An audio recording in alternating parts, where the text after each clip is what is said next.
Good evening, everybody, and welcome to City Arts and Lectures. I'm Adam Savage. And if you're a fan of utopic science fiction, one of the often background plot points of utopic science fiction is that Earth has solved its food problem by making any food imaginable from plant and sustainably based ingredients. And my guests tonight on City Arts and Lectures are actually here to explain that that is not science fiction, that it is actually a reality. Pat Brown, the CEO of Impossible Foods, and chef and restaurateur Traci Jardins are here to tell us about Impossible Meat, where it's been and where it's going. Good evening, Pat. Good evening, Traci. Hey, Adam. Good to see you. Hi, Adam. It's great to be here. Great to see you. Great to see you. I have, Pat, I just looked up on my email. I first visited you at Impossible Foods back in 2014. And I got an amazing tour and a kind of a life-changing burger down there. But can you just start by explaining what is Impossible Meat? What is Impossible Foods? Well, let me start with what's Impossible Foods. So it's a company that from the outside looks like a food company. From the inside, it's a company that is trying to save our planet from the two greatest environmental threats that we've ever faced, one of which is climate change, and the other is a catastrophic collapse of global biodiversity, which is very far advanced right now. By far, the best solution to both of those problems is to replace the use of animals as a technology for turning plants into meat and fish and dairy foods. It's by far the most destructive technology in human history. And it is, to first approximation, the cause for the biodiversity collapse. And it is, in replacing that technology, is the magical solution to turning back the clock on climate change. And I can elaborate on that. We're approaching the problem by basically developing an entirely new technology platform for turning plants into these foods that most of the world craves. And our intention then is to make foods that better serve, better deliver what meat lovers want from meat, and by doing so, compete against the incumbent technology and industry and basically replace it. I mean, frankly, our goal is not so much to be a food company as to make the world's most destructive technology history. So I guess when many people look at global problems, it doesn't occur to many people to start a company to solve one. How did you come about realizing that you should start Impossible Foods in order to implement this change? Well, starting a company was the last thing I ever imagined doing maybe 12 years ago. I frankly respect business people in the business world. I just had zero interest in it. I had my dream job at Stanford. And on top of that, and apologies to Traci, who's a food genius, I was never that interested in food. I think anyone who's ever been, worked in medicine, basically, or the large majority of them, develop this habit of basically just scarfing down food without paying much attention to what it is, because you're kind of always grabbing meals between things. And that was me.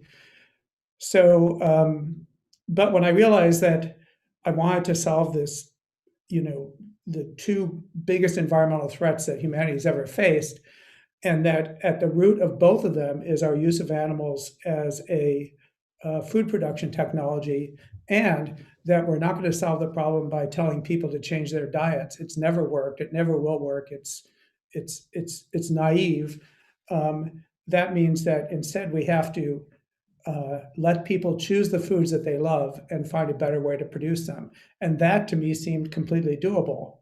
But it's because you're talking about a business that involves that, because you're talking about basically supplying 1 trillion pounds a year of these foods. It doesn't work as a nonprofit, basically. It has to be a self-sustaining business.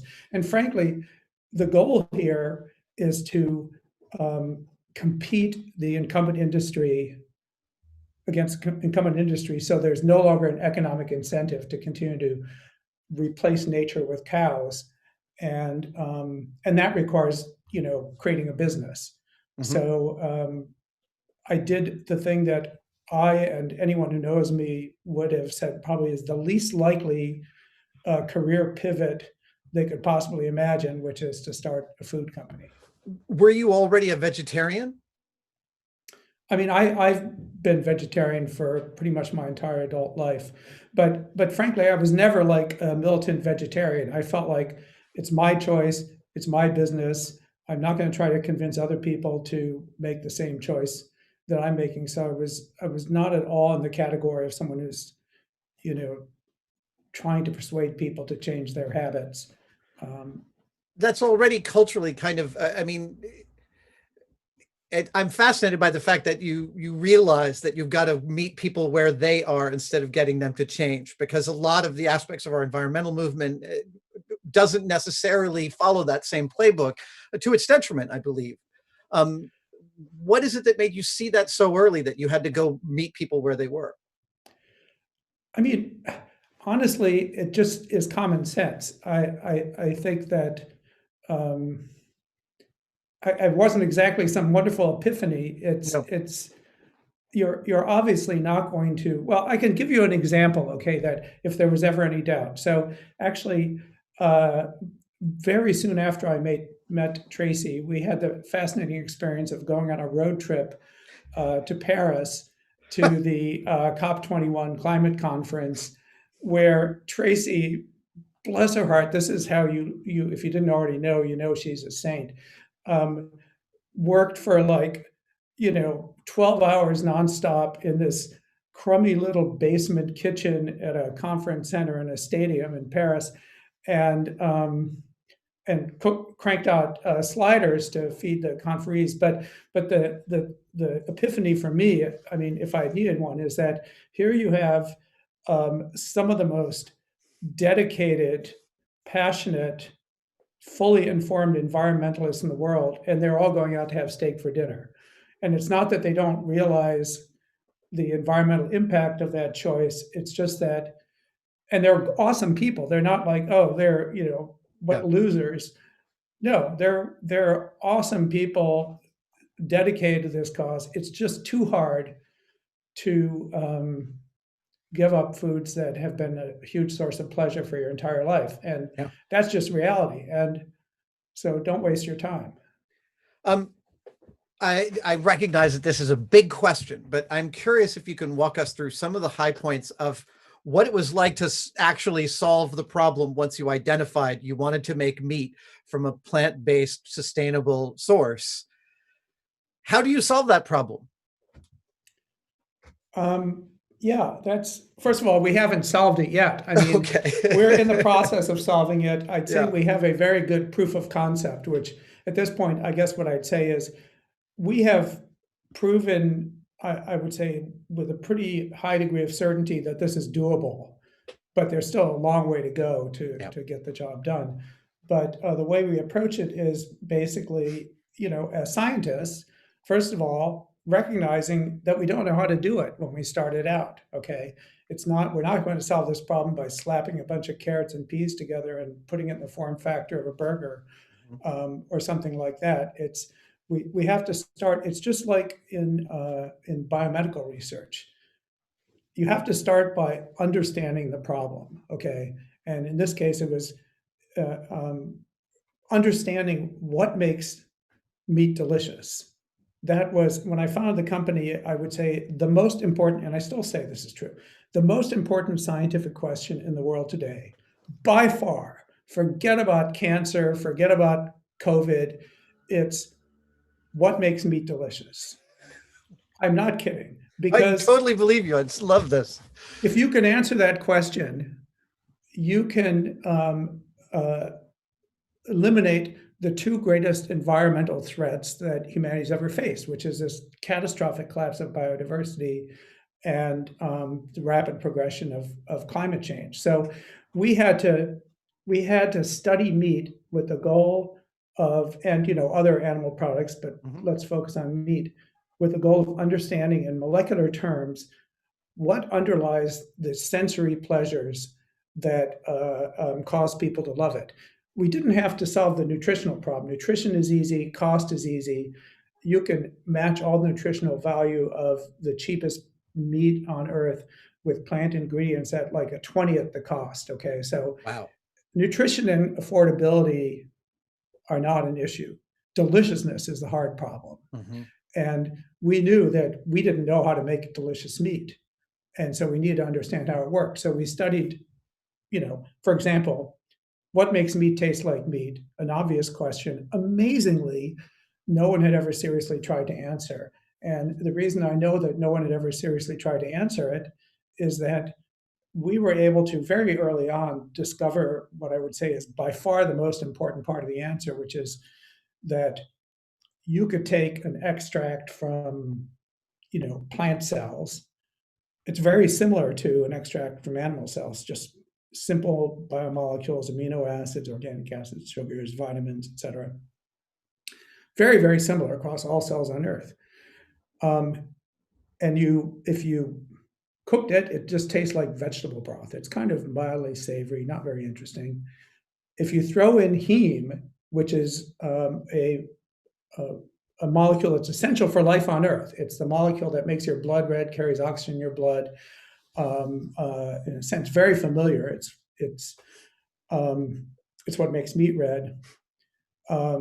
It's also one of the best catalysts in nature.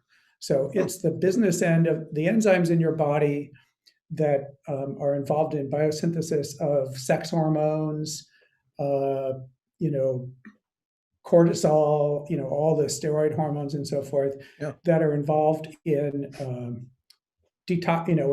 in metabolizing caffeine and so forth. They use heme as their catalytic element, their business end. So it's not only involved in carrying oxygen and transferring oxygen around, stuff like that, like it does in your blood. It also is a great catalyst. And it turns out that when you throw heme into that simple, mild tasting broth and cook it, it catalyzes this explosion of chemical reactions that produce the flavor and aroma of meat. And amazingly, even though in a certain sense it's so obvious, okay, meat is bright red because it has a molecule that we know is one of the best catalysts in nature. Anyway, we discovered that heme is the catalyst that is responsible also for the bloody flavor of raw meat. Was there a moment in which is there a taste moment in which you ate that with heme and were like, oh, whoa? Well, I mean, there have been moments like that. Like, for example, one was even before Impossible Foods, I thought this might be true, but it was really our scientists that established that it was true. It's not, it was just a hypothesis. But I was isolating a heme protein from the root nodules, which is the nitrogen fixing part of legumes, which is the one place in the plant world where there's a very high concentration of heme. There's a protein called like hemoglobin that it makes the root nodules. If you pull up a soybean in the middle of summer and you cut open these little tiny ball bearings that are hanging off the root, they're bright red inside because there's a lot of heme. Anyway, I was isolating little bits of that in my kitchen actually, and I tasted it, and it tasted distinctly bloody, which was part of the reason why I thought it just sort of increased my confidence that this was going to turn out to be the magic ingredient. But then our R&D team got enough heme to be able to actually do experiments mixing it with amino acids and things like that. And then you really realize, wow, it just turns this vegetable broth into, intense beef, just that one molecule. Okay, Traci, I want to wheel you in here. I have had many of the most delicious cuts of meat of my life in some of your restaurants and at your dining table. I'd like to hear about what brought you into Impossible Foods and how skeptical you were and what it was like to taste it for the first time. Yeah, I mean, I was introduced to Pat through Fidel Baccio, who's my business partner, and we've done a lot of projects together, and he's been involved since the very beginning. And he's a very excitable guy, and he said, Tracy, you gotta see this product, you gotta see this thing, and I was incredibly skeptical. I just was like, yeah, there's just no way. I mean, because as Pat described earlier, sort of those mashup veggie burgers that we've all seen for many years, that have nothing to do with meat or satisfying your craving for those flavors that we're talking about. And so I just figured it's going to be something else like that. And I was invited to come down to Impossible Foods and to try the Impossible Burger, and I was blown away. I mean, I really couldn't even comprehend what it was that I was tasting, because it was just, the aromas and the flavors. I couldn't wrap my head around it. I mean, Yeah. just like I just couldn't believe that this product was possible. And so I was, immediately intrigued, and I got to meet Pat and go through the laboratory and meet some of the scientists and sort of see what they were doing. And I mean, it was sort of beyond comprehension initially. It took me about, I don't know, I think probably 6 weeks to kind of wrap my head around what I think what I thought the implications of it were, and what the potential was for what this kind of impact that a product like this could have. I mean, I think I'm quoted in our cookbook that we published as saying that, in my 35 years of cooking, it's the most revolutionary product that I've ever been introduced to. Every once in a while you find some a new vegetable, or it's a different color of a vegetable that you've maybe seen before, or something really cool comes along. And, those are every few years we sort of see something that's, miniaturized, or, something's happened to it that's kind of interesting or intriguing, or it's a different flavor. It's a strawberry that's white instead of red. But this was just mind blowing. I also want to paint a little picture here, since I think you and I got a similar treatment, which is you get a tour of Impossible Foods, which is a bunch of machines spinning things and people in lab coats, and it's all very sterile. And then towards the end of the tour, you get brought over to this table where in the middle of this lab, there's a burger on a plate, and it smells like a burger's been cooking in the room, and everyone stands and watches you as you eat the burger. And I personally felt like it was probably a 50% chance I was being pranked, because there was no way this wasn't meat that I was eating. And I came home and I'm like, I'm pretty sure I ate something really remarkable today. It was a great show, because you don't eat a burger in a sterile lab type environment. And there was something about the smell of that salty, briny, meaty, bloody smell in the air in the lab that made it feel like such a remarkable occurrence. Yeah. Subsequently, since I mean, obviously, I'm down there a lot now, or not recently, but have been in the last 5 years. But one of the chief scientists down there was working with one of these heme and amino acids, and poured it into a pan. And I mean, it just smelled like meat sizzling in a pan, like a searing. Yeah. And it blows your mind that is entirely plant-based. And it was, as Pat described it earlier, just that aha moment that this was possible to create those kinds of sensory experience in a plant-based material. So it just, yeah. So I have a vivid memory of the first time that I met Traci walking in, who was so sweet, but you could see the skepticism all over her face. But anyway, vividly remember that. And you were such a good sport to give it a try. And then before we knew it, we were on a plane to Paris, and I was, cooking in, the sidelines of a big convention center, making little tiny burgers. Were you making sliders then? Yeah, and sliders, yeah. Oh, I love sliders so much. I bought a plancha just so I could make sliders, but that's a whole different story. What progression has Impossible Meat made since its inception? Because it's gone through at least two iterations that I've tasted. The very first one you released, and then one that kind of an upgrade. But can you walk us through the progression, Pat? Oh yeah, that's so. The interesting thing is that what we've research-wise, what we wanted to try to understand was sort of the essential principles, like not so that we could make a literal molecule for molecule replica, but what are the essential rules and so forth. And then within that, we had a space that we could work where we had to find plant ingredients, proteins from plants that satisfied certain kind of specifications in terms of the physical properties of those proteins and the kinds of materials they could make and so forth. Well, for different functions in the burger, there were a number of different plant sources and plant proteins that could fill that particular niche. So, for example, when I think about the succession of, we named our prototypes after birds, so from anhinga to blue-footed booby to condor to now we're at quail. We have raven in the works, and but one of the essential functions is when you cook meat, it undergoes a transformation of its mechanical properties. So from raw to cooked, for example, you go from something that's quite compliant, squishy and sort of flexible to something that becomes stiffer and firmer. And when it does that, it exudes juice, because what happens is that there's a phase transition in the protein, and kind of this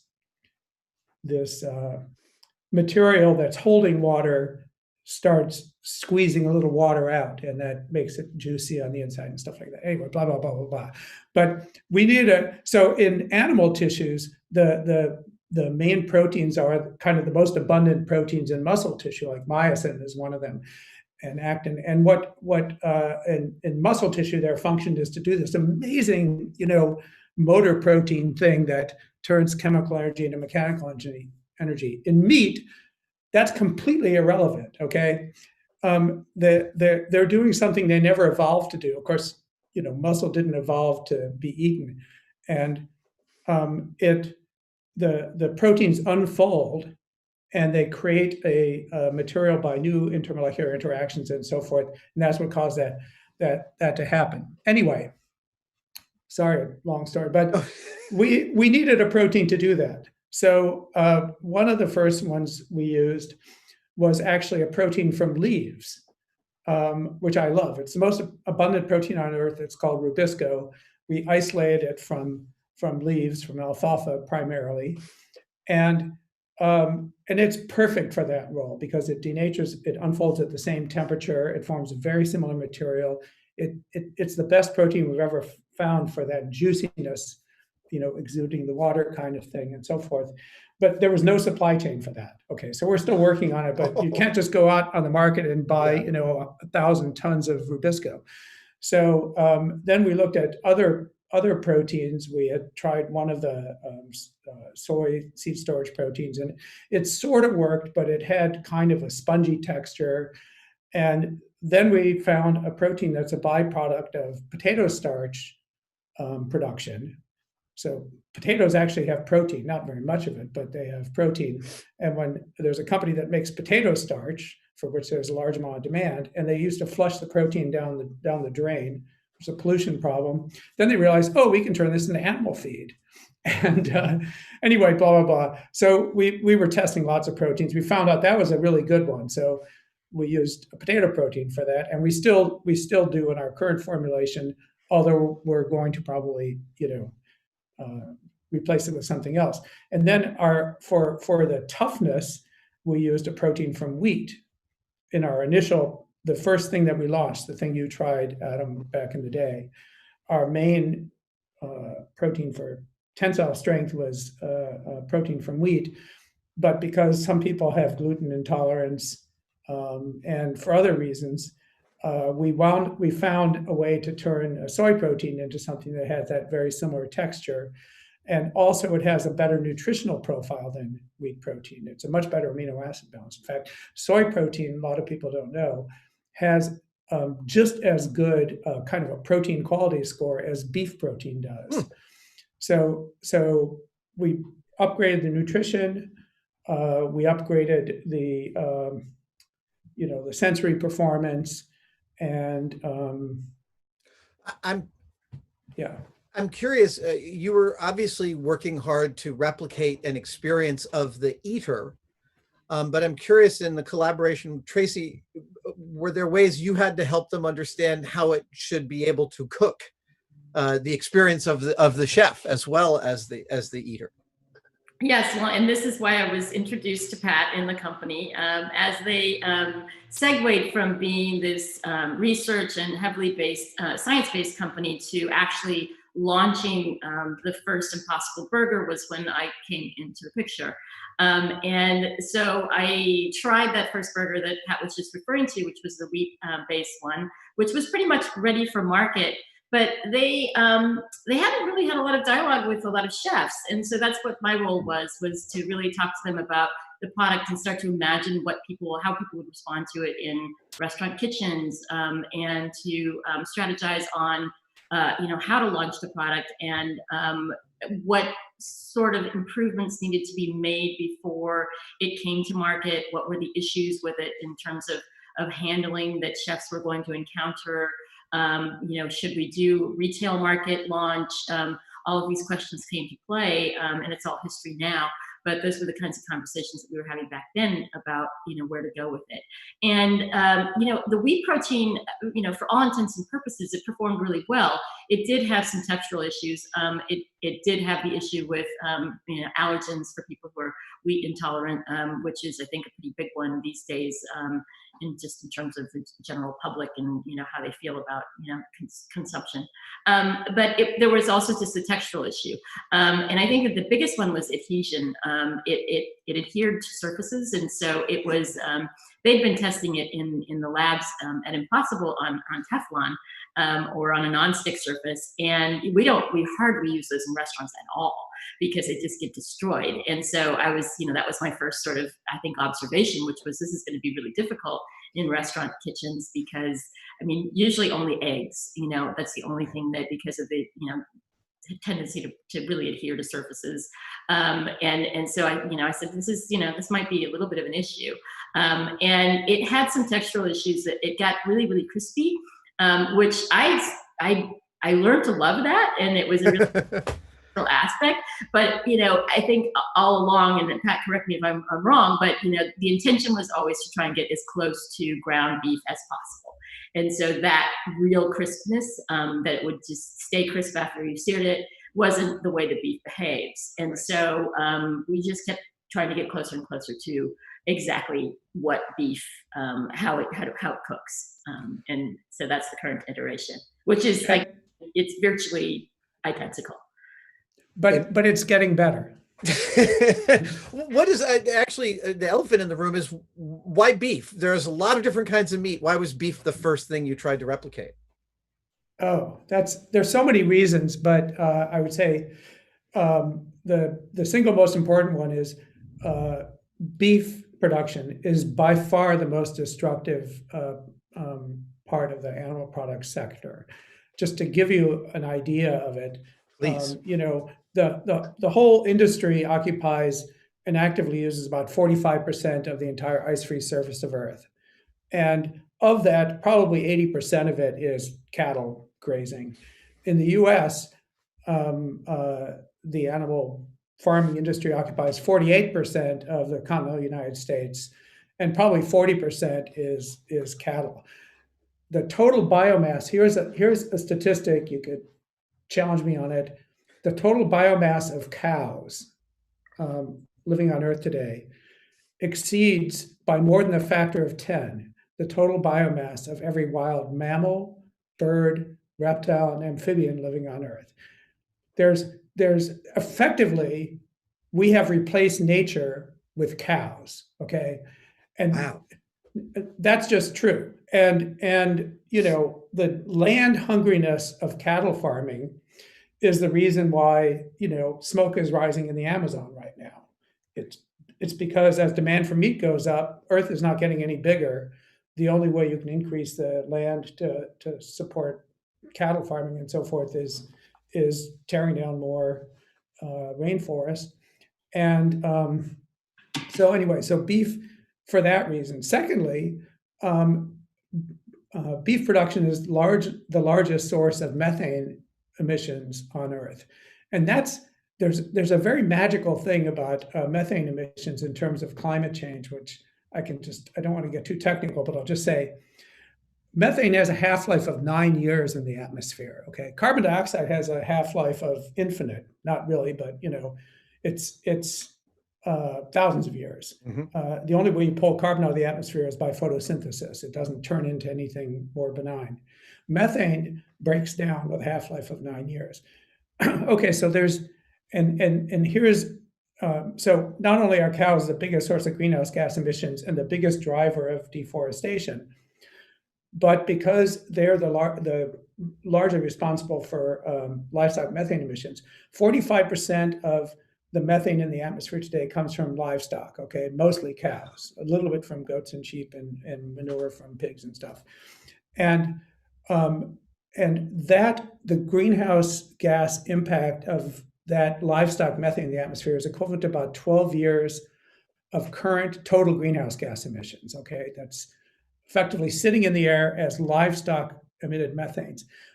If you shut the spigot off, okay, if you snapped your fingers and made animals and food technology history, that methane would start to decay by the half-life of 9 years.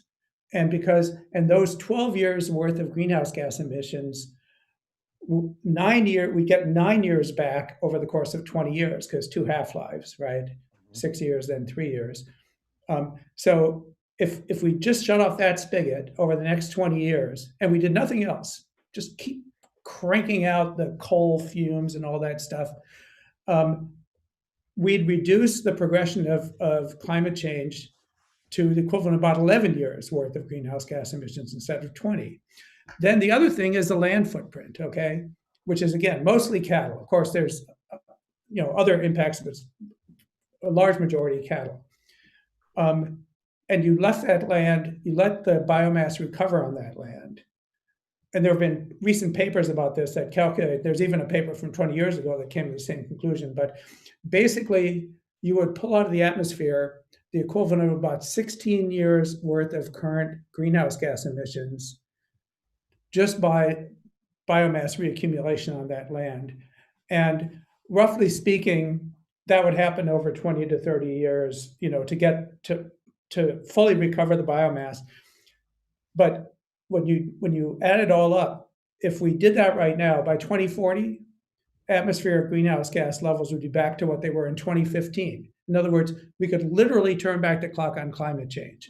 And so, sorry for the long-winded answer, but this is doable, okay? Yeah, this is doable, and we absolutely have to do it. This is the thing that drove me crazy about that Paris Climate Conference. People are like clapping themselves on the back because we've signed on to, an agreement that guarantees, 2 degrees Celsius and further, global warming. How can that be good? We have to not just slow that down. We have to turn it around. Yeah. Because we're already so far gone. And there's literally only one way to do that that's practical right now. And it's so simple.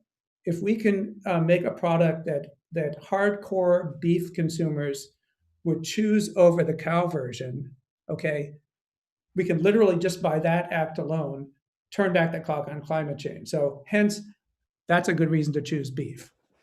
So that actually leads to my next question, which is how do hardcore beef enthusiasts feel about Impossible Meat?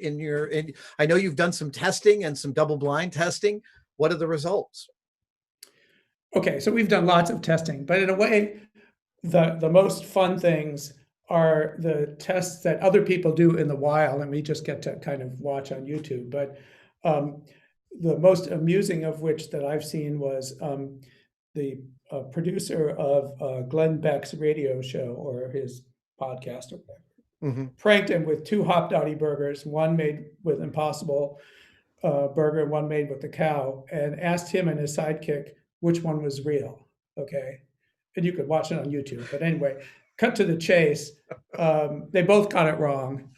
And then went on a very amusing rant about how, I hate vegetables and I'm a rancher and all this sort of stuff. But we've also done more formal tests, and I think those are very interesting.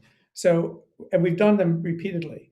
If you give, and they've told us something super interesting. If you give a hardcore meat lover an Impossible burger and you tell them it's made from plants, okay?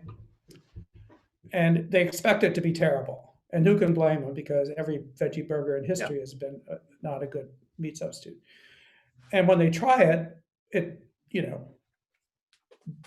generally speaking, they like it a lot. And when we ask them, okay, now if this were available at the same price as the burger that you're currently buying, which would you choose? 3-1. These are meat eaters in the wild. They're intercepted at shopping malls and stuff like that. They haven't tried our product. But now we ask them, okay, having tried it, which would you choose? 3-1, they say they'd prefer it if it was at parity price. It's not yet at parity price, but there's that. Yeah. And here's the point. It tells us something really, I think, that in retrospect makes perfect sense, but a lot of people are surprised. Meat lovers love their meat because it's delicious, okay? That's table stakes. If it's not delicious, don't waste your time.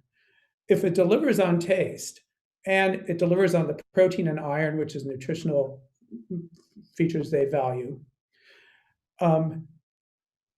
they'd rather that it not be made from the cadaver of a cow. No meat lover considers that part of the value proposition. It's never been part of the value proposition. They love their meat in spite of the way it's made, not because of the way it's made. But the only meat they've ever felt was delicious enough to be worth eating has always come from the cadaver of a cow. So those two things are entangled. If you can separate them, meat lovers want their meat to be made directly from plants, as long as it's delicious. Now, as I was doing some research to talk to you guys, and I know both of you, and I still go and read as if I didn't know you guys, and I came across a lot of press, not a lot, but I came across enough press that talked about the nutritional aspects of Impossible meat. And there are some people who will be contrary to just about anything, but I'd like to hear your response to talking about people who say it's too fatty or the nutritional aspects aren't there with Impossible meat. Well, okay, so first of all, we have a very strong internal policy that we're never going to put a product on the market that we don't believe is better for the consumer than what it replaces, okay? And we take it very seriously. Yeah. So too fatty. Well, let me just say that we are creating a product to replace a product that has a lot of fat. Our product has less total fat, less saturated fat, no cholesterol, and lower calorie than the standard 80-20 ground beef. But it's not zero fat. Well, it is zero cholesterol, but it's not zero fat, okay? But the goal here is not to make, if you want something that has no fat, eat a kale salad. But if you're going to eat a burger, okay, we will give you one that's healthier. It's not going to be, we have not figured out a way to make one without any fat.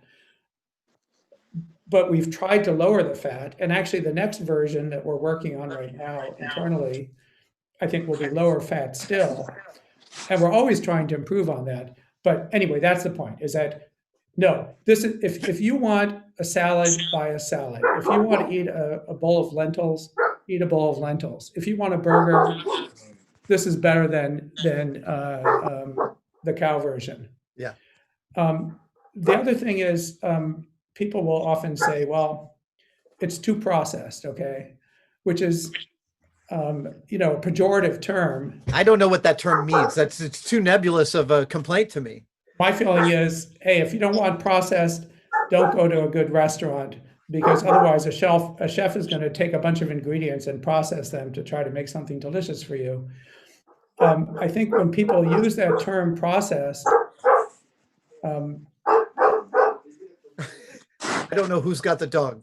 Hey, you, Adam? No, it's not me. Hey, Rachel, mute yourself. Sorry. Okay. So Process. You were talking about process. yes, because the thing is that they feel like this is what we did was we took some things that don't look anything like meat and we made into something that looks like meat. But I mean, you know, when but Traci in her restaurant takes a bunch of things that don't look anything like an empanada and turns them into an empanada, and no one says that that's too processed, right? Yeah. It's the problem with that people associate with processed foods isn't that they're processed, that they're not going to throw away their food processor. It's that a lot of foods in recent history have been made by food manufacturers with zero attention to nutritional value and to the health of the consumers. So you get a Twinkie, okay? Right. The problem with a Twinkie is not that it's processed, it's that it's made of junk, okay? Right. And what I would say to consumers, if you concerned about nutrition and health, read the ingredients, okay? Read the nutritional facts. That's how you know whether we or someone who produced it was being conscientious about nutritional value and wholesomeness. It's not how many syllables are, like syllables are irrelevant to nutritional value, right, yeah. as it turns out. Okay, if you can't spell it, maybe your problem is that you should learn how to spell, not that you shouldn't eat it. Traci, I'm really curious to know, like, you went down to Impossible Meats not believing that what they were representing was maybe possible. And since you have learned that not only is it possible, but incredible, has it changed the way you think about food, both in the preparation and execution and eating of food? Yes is the answer, Adam. We've been working as chefs, collectively, people who are worried about the environment, and we've been looking at sustainability for, many, a couple decades. Mm-hmm. And it was immediately obvious to me that the solution that Pat had and his vision for this product, this company, the future of food, was able to scale in a way that these little movements that we've seen over time, we talk about sustainability all the time, and yet there has not ever been any solutions around sustainability that have been presented to me that could scale in the way that Pat's vision can. Yeah. And therefore you have very limited impact. And so as chefs, we're always trying to do the right thing and feed people great food that's good for them, take care of the planet as best we can, but we haven't been presented with big enough solutions to make the right choices that can really have the kind of impact that Impossible Foods. And that's what was really compelling to me. I work with a lot of wonderful farmers and fishers and people who grow food, who have all of the right intentions, and are wonderful stewards of the land and care deeply about what they do, and they're very inspiring. But a lot of the methods that they are incorporating just can't scale to the point where we can come up with big solutions to feed the growing population in the world, and to cut back on the dreadful impact that we're having on our planet. And that's what was so compelling to me about it. And, as everyone's getting a chance to know Pat tonight, I was just so compelled by his story and his vision, and knew immediately that this was really important and that it was going to have big impact, and it was going to be able to solve really big problems that we have. We have some questions coming in from our online audience. I've been the interlocutor in a few dozen City Arts and Lectures. This is my first one online. This is very exciting. Let's see here. First question is, what are your guys' thoughts on impossible fish? Particularly, what are the challenges you foresee, and when will it be at the level of the impossible meat that you currently make? Follow up. Yeah, I was actually curious about this too. What foods, what other kinds of meat are you already working on? Well, first of all, fish is a really important target. I would say probably second only to beef. I'd say shrimp and fish. Really? What Because bacon? Isn't bacon in there somewhere? Yeah. in terms of environmental mission, it's not exactly Okay. at the top. Well, let's put it this way. Internally, there's obviously a lot of interest in bacon, but environmentally. we'll have bacon. I promise you. I promise Okay, you, good, Adam. good. We'll give you bacon.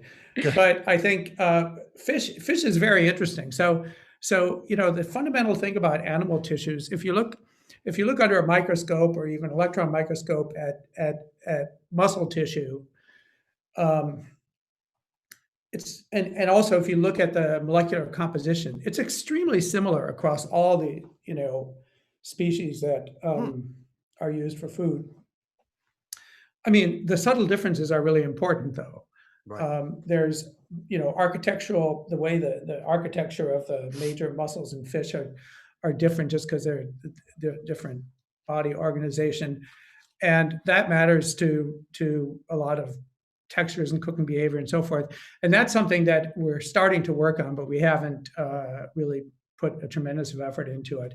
But the main thing I would say is it's clearly a tractable problem. That's the most, I would say, the most important thing we've learned from all our research is not that we figured it all out. It's that it's solvable. Okay, that it's a hard but solvable problem. Other things that we've, I remember when I first met you, Adam, you were saying that the way to your heart was to make a pork banh mi sandwich. Actually, this beginning of the year, which seems like 100 years ago, we did a demo at the Consumer Electronics Show of our pork product, which has not been on the market yet, but it's awesome, I think. Traci may have a different opinion, but I'll respect it, whatever it is. But no, I think you liked it, though, right, Traci? Amazing, and we served mini pork banh mi's. Yes. Oh my goodness. Yes. In fact, that was probably the reason why it was so good. But I love that pork banh mi. That was so awesome. So we have that in our back pocket.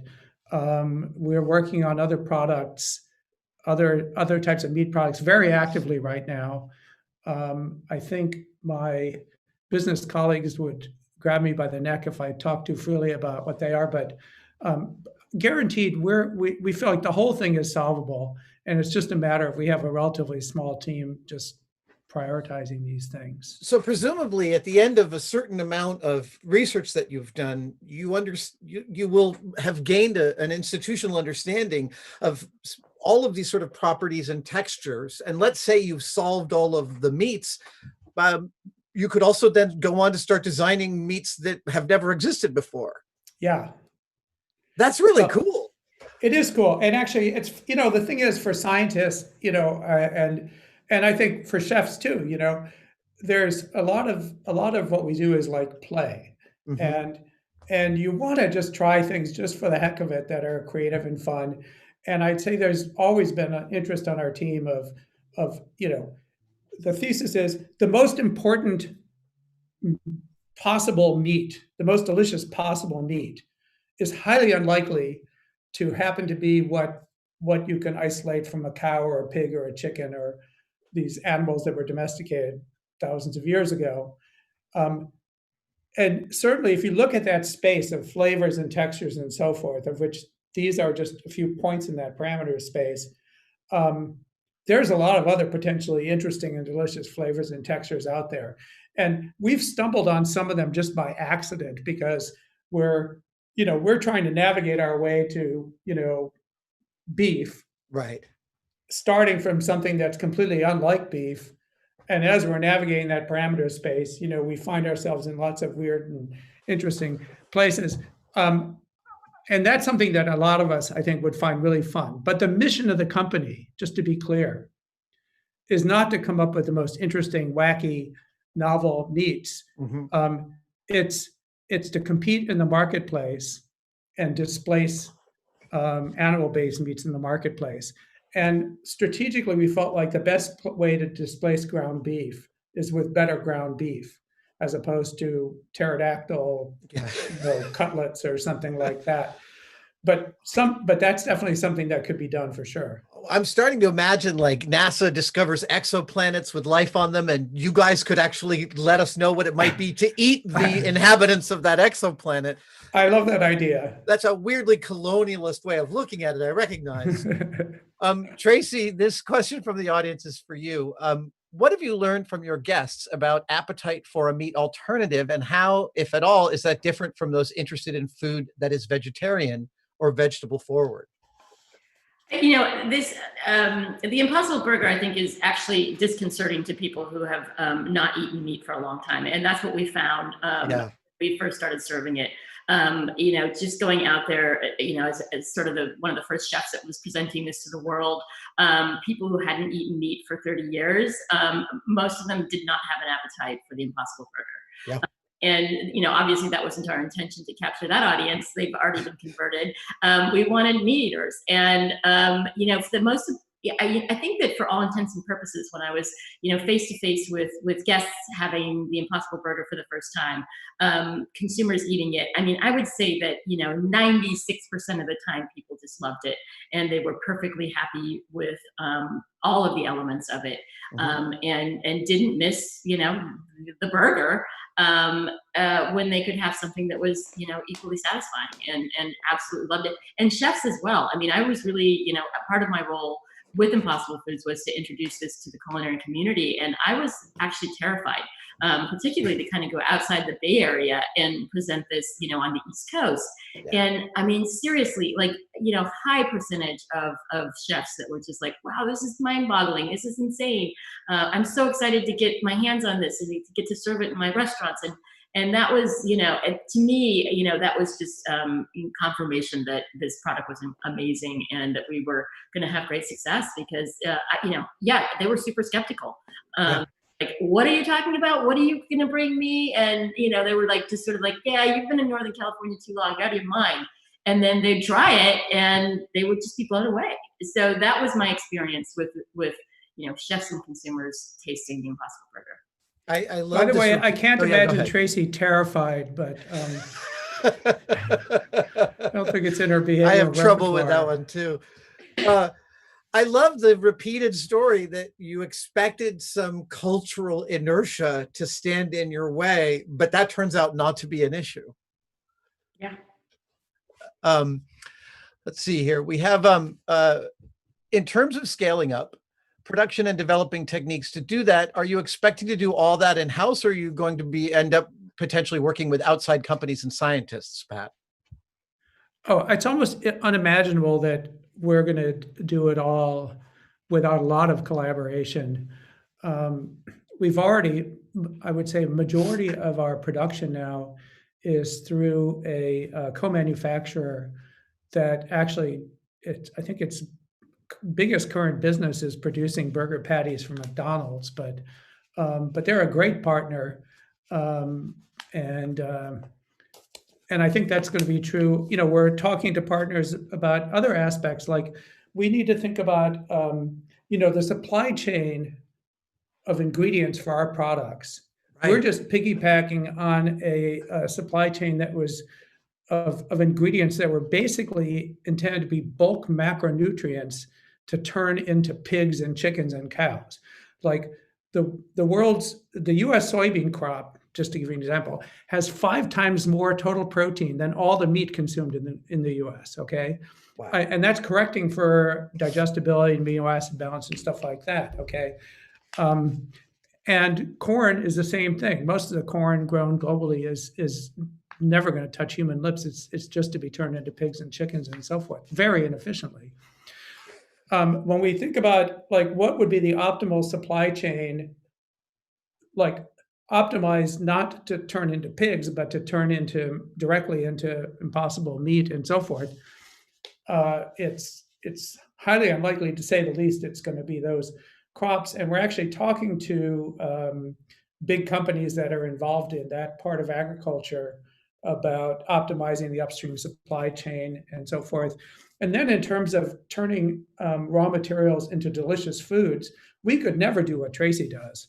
I mean, we need the vehicle for, getting it into the hands of consumers. I mean, we're selling some stuff at retail, but a lot of really kind of getting people to try it for the first time is, working with people who know how to make delicious foods and satisfy consumers. So no, we're part of an ecosystem. We don't want to own the world. We'd be the most hated company on earth in history if we tried to, just grow massively to replace an entire industry. So it's going to be a collaborative process. I'm curious about one of the things that I was surprised to learn when we were first friends, Traci, was watching you, understanding how much engineering there is in making food scalable and making something delicious that will work for 400 people a night. And Pat, I'm hearing almost the identical story. Like, you're finding ingredients that give you exactly what you're looking for, but because there's no supply chain, it's not scalable. And thus you have to keep on sort of finding and leapfrogging to these other solutions. I like that symmetry between those two things. We have another question from the audience here. Let's see. How do you, for both of you, how do you see the future of food in 10 years, in 30 years? Do you see these alternatives replacing meat and animal products altogether down the line? Pat, I think I know your answer to this. Well, I'll give my quick answer. Absolutely. Our stated mission is to completely replace animals as a food production technology by 2035. I think it's completely doable. It's hard, completely doable. And it basically, if we don't do this, okay, given how insanely destructive the current technology is, we're really going to be out of luck. So yes, I see it happening. I think it'll happen faster than people think. When you have a fundamentally better technology come along and replace an old prehistoric technology, the switch can happen much faster than people think. We'll see. And answer this question as a parent rather than as a chef. I think it's really interesting when you introduce a child to food, when they first start to be able to comprehend what they're eating and consuming, and you start to have that dialogue and conversation with them. You have to convince children to eat animals. They have a visceral reaction to that idea when they say, oh, what's beef? And you're like, well, that's a cow. And they're like, well, I don't want to eat a cow. And then we go through this process of convincing them that, oh, it's fine to eat a cow. Well, I mean, if we didn't have to do that, we could change the world just by, offering kids this alternative to something that they really don't want to do to start out with. And I mean, most kids are not going to, embrace the idea of killing a chicken and eating it. I mean, they just, you teach them that that's okay, but if you taught them that it wasn't okay and you had plenty of things for them to grab from the world to eat and enjoy, it's a no-brainer. Yeah, that's awesome. Here we have another question from the audience. I think the idea that 3-to-1 would prefer the Impossible Burger at price parity with ground beef is important, and totally agree. What are the next hurdles to getting the burgers and other products to be more cost competitive to meat versions? And do U.S. government meat subsidies play a role? So the meat subsidies do play a role. They do improve the economics of meat production for the farmers and producers significantly. They mostly help the big multinational companies and not so much the farmers and ranchers themselves. But sorry, what was the question again? Oh, the economics, right. Yeah, the economics. Sorry, the economics. Okay, here's a very interesting thing. So our process to produce ground beef from plants uses less than 1/25th the land. Okay, we've done a life cycle analysis. Actually, we had an outside independent company do a life cycle analysis. 1/25th the land, 1/8 the water, 1/12 the fertilizer input, less than 1/12 the pesticide input, on the crops that we use, and less labor, because you would need, if we only use soybeans as a raw ingredient, let's say, the world would need to grow less soybeans and no labor raising the animals. Okay, you see what I'm saying? So less crops being raised by farmers, less farmers devoted to raising animals, and so forth. So all the inputs that add cost to the process are lower. The reason that our products aren't vastly cheaper right now is that we're just building up capacity right now. Right. We are investing in capacity that is 4 times greater than we're using right now, because that's the lead time for building production capacity. So we're reinvesting. We're investing in our growth, Yeah. and we have to get to more of a steady state before we can fully pass on the cost to consumers. But despite that, just because of the structurally better economics in producing meat from plants, it's just structurally better, that I think we'll be able to be price competitive within a couple of years, even as we're still growing exponentially. And in fact, earlier this year, we reduced all our prices by about 15%. We'll probably do another price reduction in the relatively near-term future. We're always going to be passing on our cost savings to consumers. Just takes a while. Being a native here of the Bay Area, I have met plenty of firebrand environmentalists, Pat and Tracy, but I'm so thrilled that you guys have chosen a path that instead of privation, the list of all the things that we have to give up, that the future of ceasing global warming is a delicious future, that we still get the succor and the sustenance we need. In fact, it has to be, because the only way this succeeds is if we do a better job of making meat lovers happy. That's the way the market works. You see, it's market driven. So we succeed by making meat lovers happier than they are with the incumbent industry. If we don't succeed in that, it doesn't happen. So that is kind of the magical aspect of it, is that hopefully it's a win-win for everyone, including the farmers, but that's a longer conversation. Traci, I'm curious, is there a favorite preparation that you have for eating the impossible meat yourself? Like what you would cook left to your own devices? It's so I'm continuing to experiment with it in just sort of different ethnic applications. Oh yeah. Is taking, a ground beef that you'd find in, Indian food, in any variety, Vietnamese. I like to tinker at home and play around with different flavors that are not sort of part of my restaurant vernacular. And that to me is just the most fun, is just to continue to experiment and with those different spices and flavors. And the Impossible Cookbook is really fun in that sense, because we have a lot of really diverse recipes in there that kind of are global. And it's been really, really fun. Well, Traci Desjardins, Pat Brown, thank you guys so much for joining me on this. It has not only been super illuminating, but I am now superiorly hungry. And I think I have some impossible meat in my freezer, so I might just take care of that hunger with that. Awesome. Thank you, guys. Thanks, Adam. Thanks, Pat. Thanks, Adam. Great to see you, Traci. And